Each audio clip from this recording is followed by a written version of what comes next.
하나님께서 오늘 우리에게 주시는 말씀은 시편 23편에 있는 말씀입니다. 시편 23편을 오늘 주시는 말씀으로 하나님께 은혜를 올려드립니다. 시편 23편 말씀을 제가 받들어 봉독합니다. 여호와는 나의 목자시니 내게 부족함이 없으리로다. 그가 나를 푸른 풀밭에 누이시며 쉴 만한 물가로 인도하시는도다. 내 영혼을 소생시키시고 자기 이름을 위하여 의의 길로 인도하시는도다. 내가 사망의 음침한 골짜기로 다닐지라도 해를 두려워하지 않을 것은 주께서 나와 함께 하심이라. 주의 지팡이와 막대기가 나를 안위하시나이다. 주께서 내 원수의 목전에서 내게 상을 차려주시고 기름을 내 머리에 부으셨으니 내 잔이 넘치나이다. 내 평생에 선하심과 인자하심이 반드시 나를 따르리니 내가 여호와의 집에 영원히 살리로다. 아멘. 이는 하나님의 말씀입니다. 아멘. 네, 하나님의 인도하심을 진정으로 구하는 자라고 하는 말씀의 제목으로 하나님께서 오늘 주시는 말씀의 은혜를 전하기를 원합니다. 세계 어디를 가더라도 믿는 사람들을 만나면 하나님의 인도라고 하는 말을 참 많이 합니다. 지금까지 하나님께서 우리 가정을 인도해 주셨습니다. 하나님께서 지금까지 우리의 직장과 학교도 인도해 주셨습니다. 지금의 아내와 남편을 만난 것도 하나님의 선하심의 인도하심 가운데 있었습니다. 이렇게 고백하면서 감사를 합니다. 사람이 마음으로 자기의 길을 계획할지라도 그의 걸음을 인도하시는 이는 여호와시니라. 잠언서 16장 9절에 있는 이 말씀이 우리가 살아가면서 얼마나 기쁜 감동과 은혜가 되는지 모릅니다. 또 하나님이여 나를 살피사 내 마음을 아시며 나를 시험하사 내 뜻을 아옵소서. 내게 무슨 악한 행위가 있나 보시고 나를 영원한 길로 인도하소서. 이 시편 139편에 있는 말씀을 묵상하면 믿음의 사람들이 하나님의 인도하심을 구하는 중에도 다시 한번 자기 자신을 되돌아보며 십자가 앞에 자신의 죄를 다시 한번 회개하게 됩니다. 하나님의 인도하심을 구하는 것은 자기의 욕심이나 야망을 위해서 구하는 것이 아니라는 것입니다.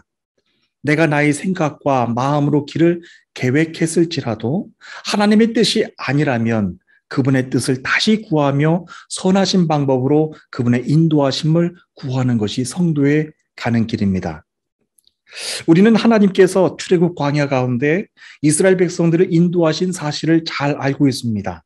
낮에는 구름 기둥으로 밤에는 불 기둥으로 하나님께서 앞장서 가실 때 이스라엘 백성들이 뒤따라가는 것은 하나님의 분명한 인도하심이었습니다. 이 사실은 악한 이 세상을 살아가는 우리들에게도 얼마나 큰 위로와 평안이 되는지 모릅니다. 우리는 그 어느 때보다 불확실하고 불안정한 시대 가운데서 살아가고 있습니다. 그런 시대 속에서 하나님이 우리 인생길을 인도하신다라고 하는 사실이 얼마나 큰 위로가 되며 평안이 됩니까? 그리고 또 그 인생은 얼마나 복된 인생인가요? 먼 훗날 우리는 하나님 앞에 서서 말할 것입니다. 하나님, 이 악한 세대 가운데서 나를 지켜주시고 인도해 주셔서 감사를 드립니다. 라고 고백할 것입니다. 야곱의 삶을 한번 묵상해 보기를 원합니다. 요셉이 살아있다고 하는 소식을 듣고 애굽으로 내려간 야곱은 당시 초강대국이었던 애굽 제국의 왕 바로 앞에 서게 됐습니다. 바로 왕은 야곱에게 나이가 얼마인지를 물었습니다. 야곱은 그때 바로 왕에게 이렇게 대답합니다. 내 나그네 길의 세월이 130년이니이다. 나의 연세가 얼마 되지 못하니 우리 조상의 나그네 길의 세월에 미치지 못하나 험악한 세월을 보냈나이다. 험악한 세월을 보냈나이다. 라고 왕 앞에 고백을 합니다. 그리고 야곱은 바로 왕을 축복합니다. 그 당시 가장 강대하던 국가의 바로 왕을 축복한 야곱을 보면서요, 제 마음에 와닿는 것이 너무나도 큽니다. 야곱은 형 에서와 장자권을 두고 치열한 경쟁을 하면서 인생을 시작했죠. 그는 엄마 뱃속에서부터 하나님의 선택을 받았고 축복의 약속을 받은 사람이었습니다. 그런데 야곱은 시기심과 이기심이 아주 강했습니다. 남의 것을 탐냈고 시기했고 무엇인가 자기가 원하는 것이 있으면 수단과 방법을 가리지 않고 그것을 얻어내고야 마는 그런 독한 성품의 사람이었습니다. 야곱의 시기심과 소유욕이 얼마나도 강했던지 형과 아버지까지 속여서 장자권까지 빼앗았습니다. 그 일을 알게 된 에서가 가만히 있을 리가 없었습니다. 자기가 받았어야 했을 장자권의 축복을 야곱이 가로챈 것을 알고는 동생을 죽이려고 했습니다. 야곱은 그 때문에 외삼촌 라반의 집까지 도망을 가서 하란 땅으로 도망가 20년간 도피 생활을 살아야만 했습니다. 그런데 야곱은 그곳에서도 외삼촌 라반에게 번번이 속임을 당해서 속상한 삶을 살아왔습니다. 결국엔 야곱도 하나님의 인도함을 받고서 다시 고향 땅으로 돌아오게 됩니다. 그런데 고향 땅이 가까울수록 야곱은 형 에서에 대한 두려움이 매우 커졌습니다. 바로 그곳에서 하나님의 도우심으로 형 에서와 기적적인 화해를 하게 되죠. 그 후로도 야곱의 인생은 평탄하지 못했습니다. 그가 고백했던 것처럼 험악한 세월이 계속해서 야곱의 삶을 괴롭혔습니다. 딸 딥나가 히위 족속 세겜에게 성폭행을 당하는 일이 생깁니다. 그것 때문에 야곱은 세겜족과 불화해서 자칫 생명의 위협을 당할 뻔하기도 했습니다. 야곱의 험악한 인생에는 그것만 있었던 것도 아니었습니다. 장자 르우벤이 이번에는 아버지 야곱의 첩 비라와 동침을 합니다. 그리고 자기가 사랑하는 아내 라헬이 낳은 요셉을 지나치게 편애한 것 때문에 자식들 간의 불화를 겪기도 했습니다. 다른 형제들에게 미움을 받았던 요셉은 먼 나라 애굽의 노예로 팔려가는 일도 겪게 되는 것이죠. 그러나 요셉을 인도하신 분도 하나님이셨고 그의 가정을 인도하신 분도 하나님이셨음을 우리는 보게 됩니다. 애굽으로 노예로 팔아갔던 요셉은 오랜 세월을 비참하게 살아야만 했지만 마침내 하나님의 인도하심으로부터 애굽의 총리 자리까지 올랐습니다. 요셉은 총리로 일하면서도 교만하지 않았습니다. 하나님의 인도하심을 계속해서 구했습니다. 7년의 대풍년에 이어서 7년의 대흉년을 하나님의 주신 지혜로 잘 극복해서 수많은 사람들의 생명을 요셉이 살렸습니다. 당시 가나안 땅에서 똑같은 흉년을 겪고 있었던 야곱의 가족들도 애굽에 가서 죽지 않고 풍족한 삶을 살게 됐습니다. 야곱은 태어나면서부터 그렇게 욕심이 많았고 자기 고집과 자기 계획대로 살려고 했지만 나중에 돌아와서 보니 야곱 자신뿐만 아니라 그의 자녀들까지도 하나님의 인도하심 품 안에 있었다라고 하는 것을 알게 되는 것입니다. 야곱은 자신이 험악한 인생을 살았다고 했습니다. 하지만 하나님은 매번 야곱의 삶에 개입하셨습니다. 그의 삶 속에 개입하셔서 간섭하셔서 실패를 역전되게 해주시고 악을 선으로 바꿔주셨습니다. 그래서 야곱이 바로 왕 앞에서 나갈 때에도 믿음의 족장으로 세움을 받고 그 앞에 나간 것입니다. 그리고 세계 초강대국의 왕이었던 바로 왕을 축복하는 사람으로서 그 자리에 설 수 있게 된 것입니다. 하나님께서 야곱을 그렇게 인도하셨습니다. 그는 속이는 자였고 속임을 당하는 자였고 늘 사기꾼과 같은 그런 삶을 살았지만 그의 삶을 하나님께서 전체적으로 인도하셨습니다. 야곱은 바로 왕에게 고백한 대로 자신의 잘못된 선택으로 인해서 험악한 세월을 보내왔습니다. 하지만 그럼에도 불구하고 야곱의 수많은 잘못된 선택을 하나님께서 일일이 보완하시며 반전시키시며 마침내 축복의 자리까지 인도해 주셨습니다. 오늘도 하나님은 동일한 방식으로 우리 믿음의 자녀들의 삶을 인도하고 계십니다. 날마다 죄와 씨름하고 또 일어서면서 여전히 잘못된 계획을 하고 있는 나와 여러분의 잘못들, 계획들을 보게 됩니다. 그래서 많은 이들이 하나님을 믿으면서도 삶을 잘못 살아왔다고 자책하기도 합니다. 하나님의 거룩한 뜻을 순종하지 않고 하나님을 슬프게 했다고 하면서 후회하기도 합니다. 하지만 여기에서 아주 중요한 메시지가 담겨 있습니다.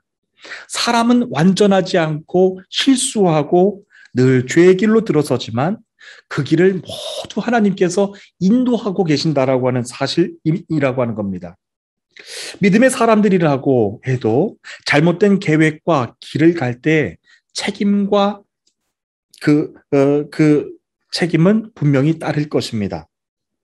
하지만 하나님은 그것 때문에 믿음의 사람들의 인생 전체를 망하게 내버려 두지 않으십니다. 다시 올바른 길로, 의로운 길로 인도하십니다. 예수님의 생명을 희생하면서 우리를 구원하셨을 정도로 우리가 그토록 귀한 존재이기 때문에 그런 것입니다. 그래서 하나님은 결코 포기하지 않으십니다. 그가 잘못된 선택을 했을지라도 하나님께서는 그의 길을 돌이켜 회개하게 하시고 바꿔주십니다. 그래서 결국에는 그를 향한 구원의 계획을 다 이루실 때까지 모든 일을 합력해서 선을 이루게 하시는 분이 바로 하나님이십니다. 우리가 알거니와 하나님을 사랑하는 자, 곧 그 뜻대로 부르심을 입은 자들에게는 모든 것이 합력하여 선을 이루느니라. 로마서 8장 28절에 기록된 말씀입니다. 그래서 하나님은 우리가 당하는 현재 고난과 현재 시련에도 불구하고 선으로 바꿔주시기 위해서 오늘도 유익이 되게 하시기 위해서 인도하고 계십니다. 다윗을 한번 묵상해 보기를 원합니다. 다윗은 하나님을 묵상하기를 나의 평생의 선하심과 인자하심이 정녕 나를 따르리라고 고백을 했습니다. 다윗의 고백은 그러나 단순히 즉흥적으로 나온 것이 아닙니다. 형통할 때 저절로 나오는 감사와 찬송도 아니었습니다. 다윗 또한 엄청난 고난과 시련을 겪었고 사랑하는 사람들로부터 배신과 억울한 일도 다 거친 후에 이 고백을 하게 된 것입니다. 그와 같은 자기의 인생을 돌이켜 생각하면서 자기가 체험했던 하나님에 대한 믿음의 진정한 고백입니다. 자신의 삶을 다스리시는 하나님에 대한 절대적인 신뢰에 대한 다윗의 고백입니다. 우리 삶 가운데 무슨 일이 일어난다고 할지라도 우리 목자이신 예수님의 선하심과 인자하심이 정녕 저와 여러분들을 따르리라고 하는 사실이 얼마나 감사가 되고 이 악한 시대를 살아가운데서도 평안이 되는 말씀인지 모릅니다. 당연히 일이 문제없이 순조롭게 풀려갈 때 감사할 수 있는 것은 누구나가 할 수 있습니다. 그러나 믿음의 사람들의 삶이 아무리 평탄하고 문제가 없어도 하나님께 도저히 감사가 되지 않은 때도 있습니다. 지금과 같이 코로나19 변이가 계속 일어나는 중에도 우리 사랑하는 가족들과 교회와 사업장을 안전하게 지켜주셔서 우리에게 얼마나 감사한 일이 생겼습니까? 그런데도 불구하고 믿음의 사람들의 삶에서 하나님께 도저히 감사가 안 되는 때가 오게 됩니다. 하나님과 믿음의 사람 사이에서 죄의 벽이 가로막혀 있을 때입니다. 평생에 하나님의 선하심과 인자하심을 따랐던 다윗도 하나님의 은혜와 사랑을 기대조차 할 수 없을 만큼 최악의 때를 보냈던 때가 있었습니다. 바세바의 사건은 생각하기조차 굉장히 치욕적인 사건입니다. 다윗의 인생에 그만큼 고통스럽고 자신의 인생에 큰 오점이 되는 사건이 그만큼 없었습니다.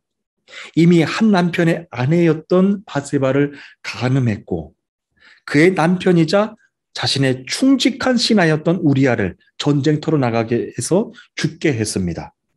다윗은 그때 저지른 죄 때문에 하나님께 어떤 감사도 할 수가 없었습니다. 다윗은 왕이라고 할지라도 그는 즐겁지 않았고 다윗은 왕이라고 할지라도 자기가 정말 얻고 싶었던 바세바를 아내를 얻었다고 할지라도 그는 행복해할 수 없었습니다. 그러니 하나님께는 더 말할 나위가 없었던 것이죠. 어떤 일에도 하나님께 감사한다는 고백이 다윗의 입술 가운데서 나오지 않는 거예요. 하지만 하나님은 때로는 야곱을 선한 길로 인도하셔서 축복의 사람이 되게 하셨던 것처럼 다윗이 처절하게 회개하는 가운데서도 하나님의 용서를 경험케 하셨습니다. 하지만 하나님의 용서에도 불구하고 다윗의 마음에는 여전히 죄에 대한 비통한 슬픔이 남아 있었습니다. 그리고 바세바와 축복의 관계로 태어나지 못한 아이는 곧 심한 병을 앓고 죽게 되는 그런 아픔을 겪기도 했습니다. 그때 다윗의 심정을 더 비참하게 했던 것이 있습니다. 자기가 지은 죄 때문에요. 하나님께 사람들에게 조롱거리가 되게 만들었습니다. 백성들이 왕 앞에서는 대놓고 말할 수가 없었을 것입니다. 그런데 돌아서면 그들이 수군수군거리는 말들이 다 들려옵니다. 심지어는 다윗을 조롱하고 비웃는 소리까지 다 들렸습니다. 그때 다윗이 비참한 마음을 안고서 기도했던 것이 시편 42편 3절에 기록된 말씀입니다. 사람들이 종일 내게 하는 말이 내 하나님이 어디 있느냐 하오니 내 눈물이 주야로 내 음식이 되었도다. 하나님을 모르는 세상 사람들에게도 이와 같은 말을 들으면 가슴이 찢어질 듯한 고통이 임할 텐데 다윗은 자기 백성들, 아니 자기와 가장 가까운 사람이었을지도 모르는 사람들에게서 이 말을 듣는 것입니다. 네가 그토록 신실하게 믿고 너의 평생의 선한 목자라고까지 고백했던 너의 하나님이 지금 어디 계시냐? 라고 하면서 조롱하는 것이죠. 이 말을 종일토록 들어야 했던 다윗이었습니다. 다윗의 두 눈에는 눈물이 끊임없이 흘러내렸습니다. 어떤 감사도, 어떤 즐거움도, 어떤 영의 기쁨도 그 순간만큼은 다윗을 하나 주장하지 못했던 것입니다. 그때 다윗의 마음이 얼마나 고통스러웠을까요? 하나님께 다윗이 고백합니다. 내 뼈를 찌르는 칼같이 내 대적들이 나를 비방하여 늘 내게 말하기를 내 하나님이 어디 있느냐? 내 하나님이 어디 있느냐? 라고 조롱하는 말입니다. 그렇습니다. 현대를 살아가고 있는 저와 여러분들도 하나님의 인도하심과는 전혀 상관없이 때로는 지혜롭지 못한 선택을 하는 경우가 많습니다. 그리고 그것 때문에 겪어야 되는 영적인 고통과 영적인 수치들, 그리고 하나님까지 조롱하게 만드는 내 안에 있는 죄들 때문에 뒤늦게 고통하며 후회도 하게 됩니다. 자기가 저지른 어리석은 선택을 되돌아보면서 사람들이 보이지 않는 곳에서 수군수군거리며 조롱하는 것까지도 다 들려오는 것 같은 그런 어려운 상황도 겪게 됩니다.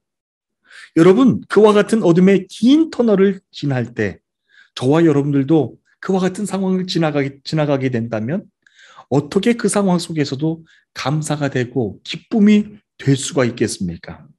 어떤 상황에서도 하나님께 감사가 되지 못하는 것입니다. 또 하나님의 인도하심을 어떻게 또 다시 구할 수가 있겠습니까? 한편으로는 자기가 너무 순진해서 희생당했다고 하면서 합리화도 해볼 것입니다. 슬퍼도 해볼 것입니다. 하지만 하나님의 인도하심은 더 이상 구할 수가 없습니다. 인간의 감정과 죄에 끌려서 선택했다라고 하는 그 후유증 때문에 비통한 마음이 사라지지가 않습니다. 그리고 하나님은 그의 회개를 받으시고 믿음의 새 사람이 되게 하신다라고 하는 그 은혜의 말씀에도 불구하고 믿음의 사람들은 쉽게 그 자리에서 일어나지 못합니다. 사랑하는 주님의 성도 여러분, 이 악하고 불완전하고 불안정한 이 시대를 살아가면서 우리는 오늘도 하나님의 인도하심을 구해야 됩니다. 하나님은 선한 목자이십니다. 그러나 하나님과 믿음의 사람 사이에서 죄가 놓여 있다면 믿음의 사람들은 더 이상 기쁨도 즐거움도 하나님의 찬양도 하나님의 인도하심을 구할 수조차 없는 상황이 오게 된다라고 하는 것을 저와 여러분들이 알고 있어야 됩니다. 다윗은 사람들에게 조롱받는 가운데서도 그의 영이 도저히 비통해서 기도의 소리가 나오지 않는 그런 상황 속에서도 하나님께 더 간절하게 통회하면서 기도했습니다. 그 상황 가운데서 그 상황을 나갈 수 있는 유일한 해법은요, 하나님께서 통회하는 자에게 다가오실 때 그 용서의 은혜를 받는 것입니다. 하나님은 통회하면서 회개하는 다윗의 기도를 들으셨습니다. 그리고 놀라우신 방법으로 다윗을 회복시켜 주십니다. 그를 믿음의 새 사람으로 세워주시는데 여디디야, 여호와께서 가장 사랑하는 사람이라고 하는 뜻으로 다윗에게 솔로몬을 허락해 주셨습니다. 여호와는 다윗이 진정으로 통회하면서 기도하는 고통의 소리를 들으셨습니다.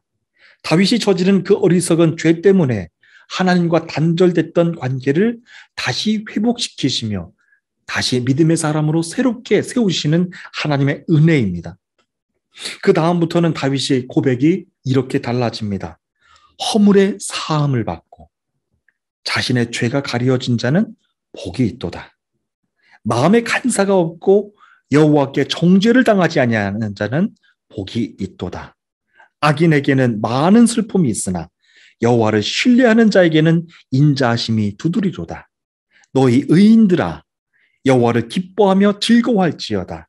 마음이 정직한 너희들아 다 즐거이 외칠지어다. 다윗이 시편 32편에 고백한 말씀입니다. 오늘날 우리가 거쳐온 삶을 한 번쯤은 되돌아보는 시간을 갖기를 원합니다. 우리는 늘 영적인 무기력 가운데 살고 있다라고 하는 말을 어렵지 않게 합니다. 그리고 더 은혜를 구하며 더 뜨거운 자리로 가려고 하는 내 모습도 보게 됩니다. 그런데 여러분, 그러한 때에 우리가 삶을 다시 한번 되돌아봐야 됩니다. 지금도 돌아설 수만 있다면 다시 돌아가고 싶을 정도로 행복하고 화려했을 때가 있었을 것입니다. 하지만 그와는 반대로 사는 게 너무나도 고통스럽고 외롭고 그리고 부끄러운 때도 있었을 것입니다. 다시는 기억하고 싶지 않은 치욕스러운 순간도 있었습니다. 지금 와서 되돌아보면 그때가 잘못된 선택이었다고 지금도 후회를 하고 있습니다. 그때는 내가 어리석었고 혼자서 그 길을 선택했다고 자신도 자책하고 책망도 해봤습니다.